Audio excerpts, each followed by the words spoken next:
Welcome in सन से Hindi. I am Shahzad Khan.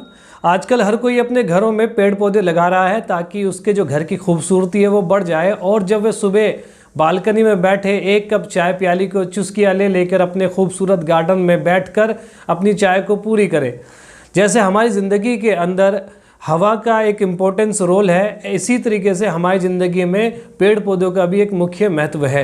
आपको जानकर हैरानी होगी कि कुछ ट्रॉपिकल प्लांट यानी उष्ण कटिबंध पौधे हवा में मौजूद टॉक्सिन्स गैस जैसे formaldehyde, trichloroethane, benzene, carbon monoxide, carbon dioxide, sulphur nitrate और नाइट्रोजन ऑक्साइड जैसी गैसों को एब्जॉर्ब कर क्लीन एयर में कन्वर्ट करने के लिए बहुत ही बढ़िया प्लांट है। ये मैं आपको अपनी सोच से नहीं बता रहा हूँ, बल्कि साल 1989 में NASA national aeronautic and space administration के साइंटिस्ट डॉक्टर B.C. वॉलवर्टन जो क्लीन एयर स्टडी पर रिसर्च को लीड कर रहे थे ये पता लगाने के लिए कि कौन से प्लांट ज़्यादा इफ़ेक्टिव है घरों में एयर प्योरीफाइंग के लिए।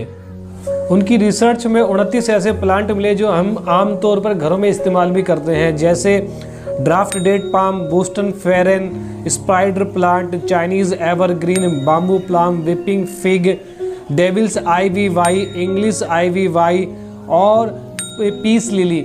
ऐसे बहुत सारे पौधे हैं जो टॉक्सिन्स एयर को दूसरे पौधों के मुकाबले सिर्फ ऑक्सीजन ही नहीं बल्कि एयर को प्योरीफाई भी करते हैं। 29 प्योरीफाइंग प्लांट की लिस्ट आपको नीचे डिस्क्रिप्शन में मिल जाएगी। इस वीडियो में मैं आपको 5 ऐसे प्लांट के बारे में बताऊंगा जो एयर को प्योरीफाई करते हैं और उनकी केयरिंग बहुत ही आसान है।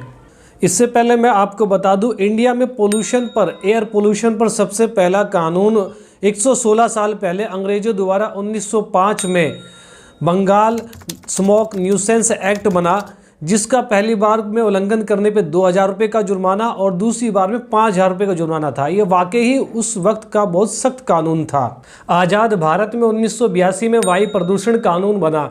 अब हाल ये है कि लोगों को घरों से बाहर निकलते ही मास्क लगाना पड़ता है, सांस लेने में तकलीफ होती है और जहां AQI यानी एयर क्वालिटी इंडेक्स 200 to 300 पर चला गया, उस एरिया की एयर क्वालिटी वेरी अनहेल्थली हो जाती है, जो एक यंग फिट मैन के लिए भी हार्मफुल है।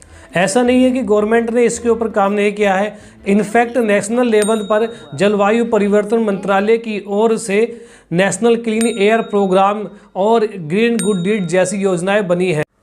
दिल्ली में तो एयर क्वालिटी इतनी ख़राब है कि इससे निपटने के लिए दिल्ली गवर्नमेंट स्मोक टावर लगा रही है जो एयर प्योरीफाई करेगा। इनफैक्ट इससे निपटने के लिए लाजपत नगर में तो स्मोक टावर लगा भी दिया गया है। हम अपने टॉपिक से काफ़ी आगे हैं, इस पर फिर कभी बात करेंगे। चलते हैं अपने टॉपिक पर, बात करते हैं अपने लिस्ट के पहले प्लांट की। पहला प्लांट है स्पाइडर प्लांट, जिसको नासा एयर स्टडी के अंदर क्लोरोफाइटम कोमोसम कहा गया है। यह प्लांट एयर प्योरीफाई तो करता ही है, साथ में नासा एयर स्टडी में पाया गया कि कैंसर कोजिंग कारण के जो केमिकल बनते हैं उनको कम करता है। फॉर्मलाडिहाइड, कार्बन मोनोऑक्साइड और नाइट्रोजन डाइऑक्साइड जैसी गैसों के लेवल को कम करता है और एयर को प्योरीफाइंग करता है। वहीं इसकी देखभाल भी बहुत आसान है। आप इसको बालकनी में भी रख सकते हैं और डायरेक्ट सनलाइट की इसको इतनी ज़रूरत भी नहीं होती है और हफ्ते में एक बार इसको पानी की ज़रूरत पड़ती है अगर इसकी जो सॉइल है उसमें मॉइस्चर नहीं है तब। दूसरा पौधा है स्नेक प्लांट है। इसका बॉटनिकल नेम मदर लो इन टंग है। वहीं नासा क्लीन एयर स्टडी में पाया गया कि स्नेक प्लांट सिक बिल्डिंग सिंड्रोम के 5 मेन कोज में से 4 को हटा सकता है।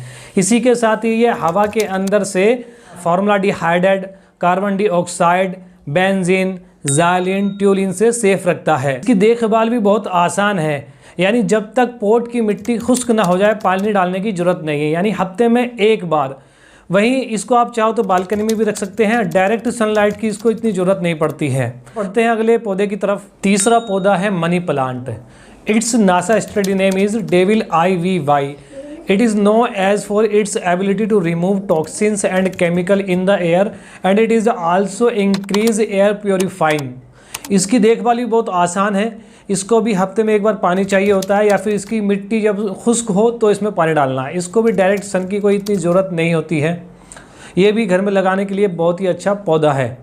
चौथा पौधा है चाइनीज़ एवरग्रीन।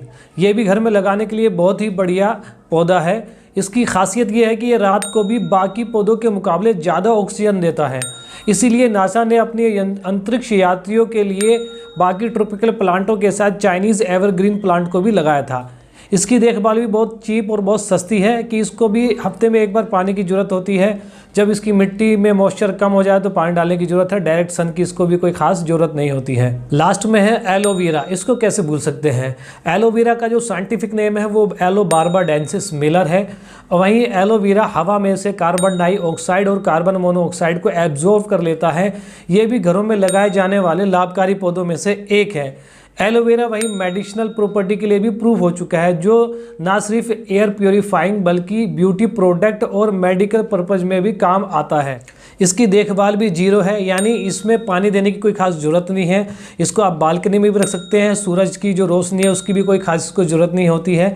तो इनफैक्ट ओवरऑल ये भी एक बहुत ही बढ़िया पौधा है घरों में इस्तेमाल करने के लिए और एयर प्योरीफाइंग के लिए। ये प्लांट आपके घरों में नहीं है तो ज़रूर लगाएं और अपने घरों की हवा को साफ और तरोताज़ा करें। इनफैक्ट अब तो मार्केट में एयर प्योरीफाइंग प्रोडक्ट भी आ चुके हैं जो बिजली से चलते हैं और महंगे भी बहुत ज़्यादा है।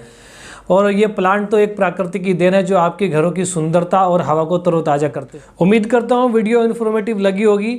आपके गार्डन या फिर बालकनी में इनमें से कौन सा प्लांट है कमेंट करके ज़रूर बताएं। वीडियो को लाइक करें और चैनल पर अगर नए हैं तो सब्सक्राइब करना ना भूलें। Thank you.